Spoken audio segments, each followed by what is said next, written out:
जिसमें 2000 मुसलमानों को कत्लेआम कर दिया गया था। कितने ही हिंदुओं को ट्रेनों में जला के मार दिया गया था। गोधरा कांड हमारे प्रधानमंत्री नरेंद्र मोदी जी का एक काला सच आईपीएस संजीव भट्ट की जानकारी में है, जिसका सजा वो भुगत रहे हैं कि वो जेल में हैं। तो नमस्कार दोस्तों, मैं विनय दुबे मुंबई से। कल अहमदाबाद आईपीएस संजीव भट्ट के परिवार से मेरी मुलाकात हुई। उनकी पत्नी से सविस्तार जानकारी ली गई। केस के जो कोर्ट के अंदर मसला चल रहा है उसको लेके, और जमीनी स्तर पे जो आंदोलन हम लोग एक खड़ा करने जा रहे हैं उसमें पूरी भूमिका उनके सामने रखी गई है। कहीं न कहीं एक राहत देने वाली खबर ये है कि ये मामला बहुत जल्द सुप्रीम कोर्ट में लगेगा और पुनर्याचिका दायर की जाएगी जो उनको सजा हुई है उसमें सुनवाई होने के लिए। एक और खुशी की बात मैं आपको बताना चाहता हूं कि इस केस को भारत के सबसे बड़े एडवोकेट देख रहे हैं, जिनका एक नाम है, एक ब्रांड है। उन्होंने इस केस को अपने हाथ में लिया है और ये आप सबकी मेहनत की वजह से है। और कहीं न कहीं अब उम्मीद जगी है कि ये मामला अब सुप्रीम कोर्ट से न्याय मिलेगा।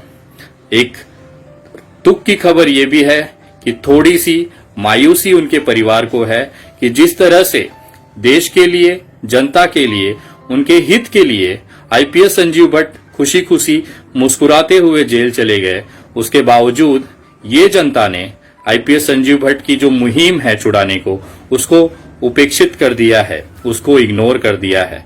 कहीं न कहीं उनको एक ठेस लगी है कि जिस जनता के लिए आईपीएस संजीव भट्ट आज 2 साल से जेल में है, वो जनता आराम से अपने घरों में सोई हुई है। उनको कोई चिंता नहीं है कि एक बेगुनाह इंसान आईपीएस संजीव भट्ट अभी भी जेल में है। तो कहीं न कहीं ये हमारी जिम्मेदारी होती है एक साथ आकर उस बेगुनाह इंसान को जेल से रिहा कराने के लिए। मैं तमाम मेरे देश के वासियों से पूछना चाहता हूं कि डॉक्टर कफील जैसे इंसान को छुड़ाने के लिए अगर हिंदू, मुसलमान, सिख, ईसाई, सारे धर्मों के लोग भारत कश्मीर से लेकर कन्याकुमारी तक एक साथ आकर आवाज उठा सकते हैं, तो अब बारी है आईपीएस संजीव भट्ट की। अगर हम एक साथ नहीं आ पाते तो कहीं न कहीं एक गलत संदेश समाज के अंदर, देश के अंदर जाएगा। मैं उन तमाम लोगों से, खासतौर पे मेरे शुभ चिंतकों से निवेदन करूंगा कि आप तमाम लोग आगे आएं और आईपीएस संजीव भट्ट के लिए सोशल मीडिया पे प्रतिदिन #Justice for संजीव भट्ट चलाएं। इससे एक फर्क पड़ेगा। आप चाहे जो भी पोस्ट डालते हैं उसमें बस एक लाइन ऐड करते चलिए। आगामी 10 दिनों तक ये करके देखिए। सोशल मीडिया पे जबरदस्त तरीके से उनकी आवाज उठाना जरूरी है।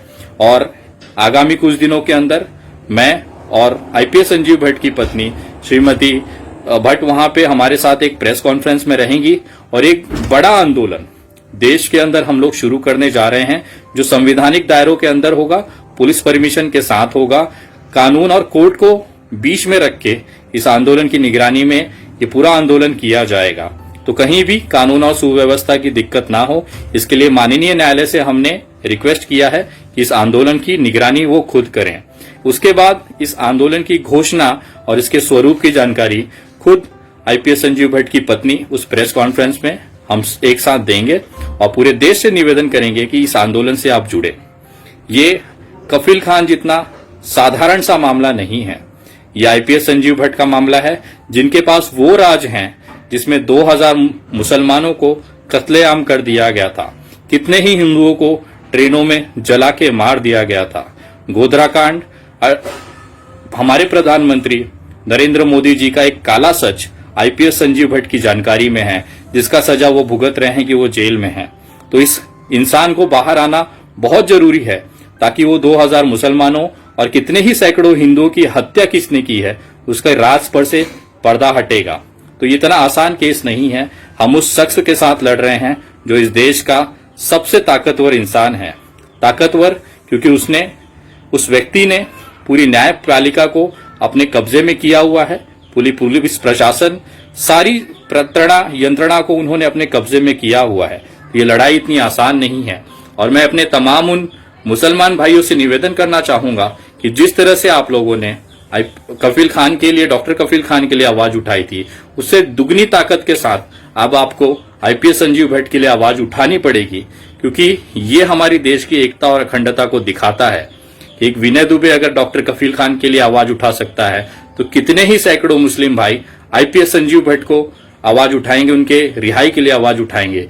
यही हमारे देश की खूबसूरती है, यही हमारी देश की एकता का संदेश है। ये मुहिम में लगने वाली आर्थिक मदद के लिए अगर आप आगे आना चाहते हैं तो मैं आप तमाम लोगों से कहना चाहता हूं, इस मुहिम में बहुत से पैसे खर्चे होंगे जो कि जमीनी स्तर के आंदोलन से लेके कानूनी लड़ाइयों में भी इस्तेमाल किए जाएगा।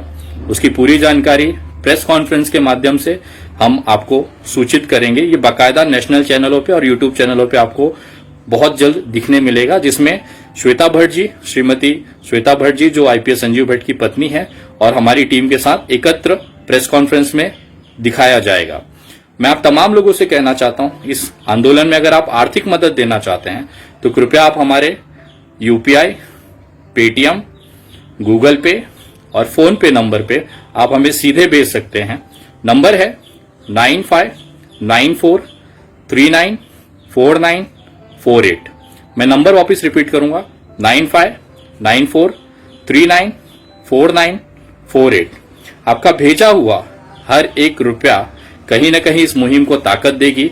जिस तरह से डॉक्टर कफील खान को आजादी कराई गई, रिहा कराया गया, उसके बाद अब बारी है उनसे कम से कम 100 गुना ज्यादा ताकतवर केस है ये आईपीएस संजीव भट्ट का, जो इतना आसान है नहीं जितना दिख रहा है। लेकिन अगर हम एक साथ आके कोशिश करेंगे तो शायद ये मुमकिन हो पाएगा। ज्यादा से ज्यादा लोगों तक ये संदेश पहुंचाएं, ज्यादा से ज्यादा लोगों से निवेदन करें, इसमें सहयोग करें, अपनी एकजुटता, अपनी ताकत का सहयोग दिखाकर अंदाजा लगाएं और एक साथ आए ताकि आईपीएस संजीव भट्ट अपने परिवार के बीच आ सके। निवेदन है एक इंसानियत के नाते एक बेगुनाह इंसान के रिहाई के लिए। बाकी आप समझदार हैं, ज्यादा से ज्यादा वीडियो को शेयर करें, लोगों को जोड़ें, एकजुट रहें ताकि एक बेगुनाह इंसान को अपने घर पे, अपने परिवार, अपने बच्चों के पास पहुंचाया जा सके। जय हिंद, जय महाराष्ट्र। विनय जी ने क्राउड फंडिंग अभी किया था कल परसों में, तो वो उसकी जानकारी आपको है? क्योंकि पहले डॉक्टर कफील खान के केस में ऐसा हुआ था कि विनय जी ने क्राउड फंडिंग किया था और कई लोगों ने आवाज उठाई थी इस बारे में कि बिना पूछे, फैमिली के परमिशन के बिना किया। तो इसके बारे में बस एक लास्ट जवाब आपको चाहिए। देखिए, मेरे ख्याल से विनय जी जिस तरह की मूवमेंट करना चाहते हैं तो वो सब चीजों के लिए उनको भी पैसे की आवश्यकता जरूर पड़ेगी, वो मैं मानती हूँ। मैं उनको कोई पैसे वैसे देने वाली हूँ नहीं, बिकॉज और मैं उनसे कुछ पैसे लेने वाली भी नहीं हूँ एज फार एज ये फंडिंग इज कंसर्न। तो उनके खुद के लिए, ये आंदोलन के लिए, ये प्रचार के लिए, या तो संजीव भट्ट के लिए जो भी वो कुछ प्रोग्राम्स करना चाहते हो, वो अपनी पर्सनल कैपेसिटी में अगर कुछ भी करते हैं क्राउड फंडिंग, तो मुझे कोई ऐतराज नहीं है इसमें। Thank you. सब्सक्राइब करें आपके अपने चैनल समता आवाज टीवी को, बेल आइकन दबाना ना भूलें सबसे पहले हमारी वीडियो देखने के लिए। सब्सक्राइब करें आपके अपने चैनल समता आवाज टीवी को, बेल आइकन दबाना ना भूलें सबसे पहले हमारी वीडियो देखने के लिए। सब्सक्राइब करें आपके अपने चैनल समता आवाज टीवी को, बेल आइकन दबाना ना भूलें सबसे पहले हमारी वीडियो देखने के लिए।